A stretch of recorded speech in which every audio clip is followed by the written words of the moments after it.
This is CNN Breaking News. That breaking news is coming out of Haiti. That's where Americans are trapped in a Port-au-Prince hotel. This amid violent protests over rising fuel prices that have killed at least 3 people since yesterday.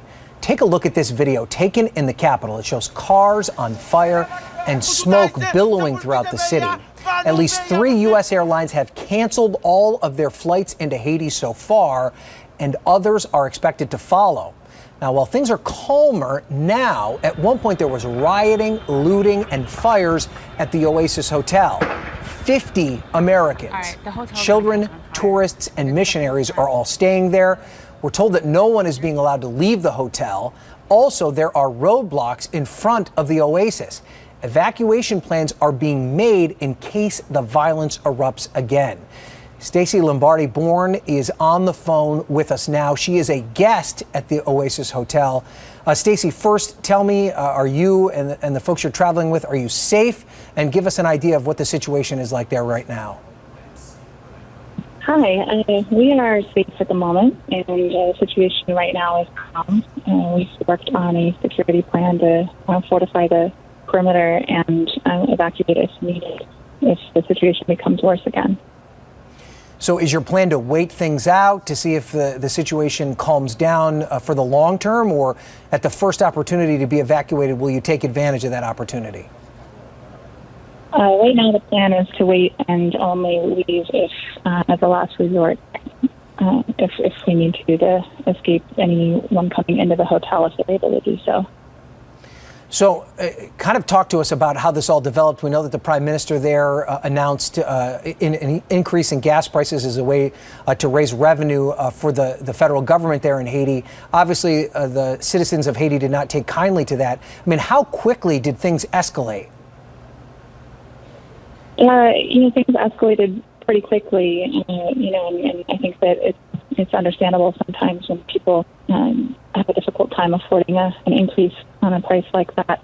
But it sounds like the government is doing everything they can to promote peace and compromise to try to get things back to restore calm at the time being.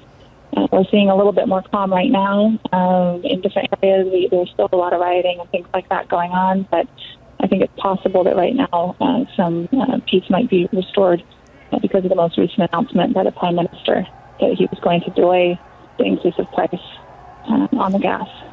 Yeah, that's right. The Prime Minister did announce that at least they're going to temporarily suspend that hike in the gas prices. But obviously that's a short-term solution.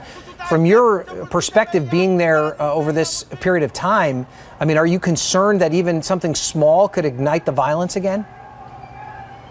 It's definitely a concern, and even with what the Prime Minister said, there's still violence in the streets right now. We're just hoping that it does start to calm down and some other solution can be made, or some kind of peace can be created moving forward with a plan from here out.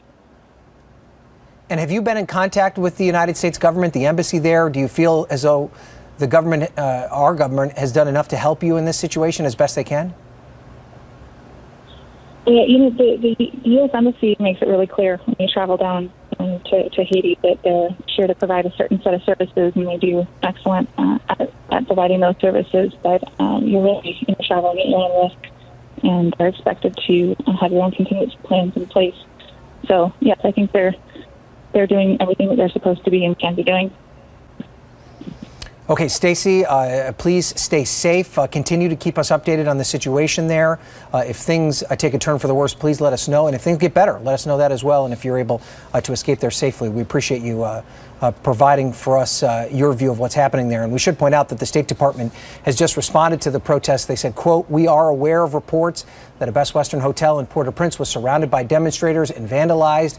At this time, we've not received any reports of any U.S. citizens injured or killed in the incident. The U.S. Embassy advises U.S. citizens to take the following actions: shelter in place, do not attempt to travel at this time. That was something we asked Stacey about, and she is adhering to that. Avoid protests and any large gathering of people, and do not attempt to drive through roadblocks. Let's talk about the situation now with CNN national security analyst Samantha Vinograd. Sam, you've been through this before in a different respect. You were at the White House during the Arab Spring protests, where Americans were caught up in that, and the United States government had to respond to that. I mean, what's going on now? How would the U.S. respond to something like this, and how would they help folks like Stacey that are in a very difficult position right now? Well, Ryan, as you mentioned, this is not the first time that there have been protests in a country where the United States has an embassy. I lived through this during the Arab Spring. We had multiple protests in countries where we had very large embassies. The number of American citizens in Haiti is much smaller, for example, than the number of American citizens, or AMCITs as we call them, that were in the countries in the Middle East during the Arab Spring. There's something called a regional security officer, or RSO, at every embassy, including the embassy in Haiti, that is the lead security advisor to the ambassador. So at this point, what I would imagine is happening is the RSO, the regional security officer, is advising the ambassador on how to communicate with all American citizens in country. As Stacey just alluded to, there has been this shelter-in-place warning that's been pushed out via Twitter. It's on the State Department homepage to give instructions to all American citizens about what they should do at this moment to avoid danger. And so the instructions right now are to shelter in place, not to go out into the streets where the violence levels are higher. And then longer term, the RSO, the ambassador, and other members of the embassy are talking to the White House and to the intelligence community and to the host government, in this case the Haitian government, about what to expect tomorrow. Is this going to get better or is it going to worsen? Okay, Sam, thank you for that. We appreciate it. We're going to continue to keep a very close eye on this situation as it develops, obviously not over by a long stretch.